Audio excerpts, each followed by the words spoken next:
Dig on down to community college. Me in class gonna pick up knowledge in ska history with the Ska Mailman. Class, yes, let's settle down. We have a large topic today. Today we're going to go over when the third wave of ska hit its peak popularity, also named the Summer of Ska. Summer of 1997. Now, before we get to 1997, we got to go back to 1993. The Mighty Boss Tones have great success with their album Don't Know How to Party, specifically the video in the single Someday I Suppose, where we start to get a lot of traction as ska coming into America. Other ska historians, I understand the Uptones, Bim Scala Bim, the Toasters, Pop Ivy, really brought it to America, but I'm talking about really in the mainstream. Fast forward a little bit, 1995, you have a few seminal albums, my favorite being Turn the Radio Off by Real Big Fish. That got a ton of MTV airplay. And another really big one, and Out Come the Wolves by Rancid. Huge punk album that probably introduced a lot of people to ska. Fast forward one more year, you have 1996, No Doubt releases Tragic Kingdom, which blows up and is huge.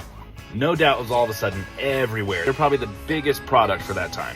We also see Goldfinger's self-titled album. You have Sublime releases their self-titled album, which was massive. The Suicide Machine's Destruction by Definition. Now let's get to the summer of 1997, also named the Summer of Ska. It was so popular, these bands were appearing on late-night TV shows, they were appearing on sitcoms, MTV was playing it all the time.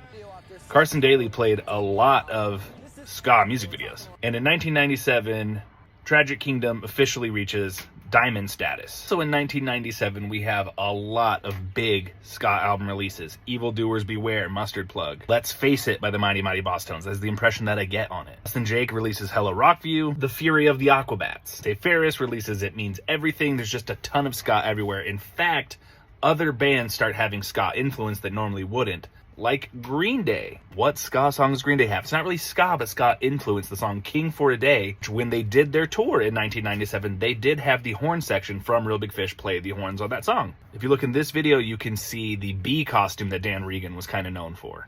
You also have So Long Thanks for All the Shoes come out by NoFX, which had multiple ska songs on it, but specifically All Outta Angst and 180 Degrees, which he actually had. Nate Albert from the Mighty Boss Tones playing the ska guitar parts. Oh, we also have Smash Mouth with Fushu Mang, which was a pretty great ska album. Also during this time, you get a ton of classic movies that then feature ska bands, not only their songs, but actually have them in the movie. Basketball has Real Big Fish in it.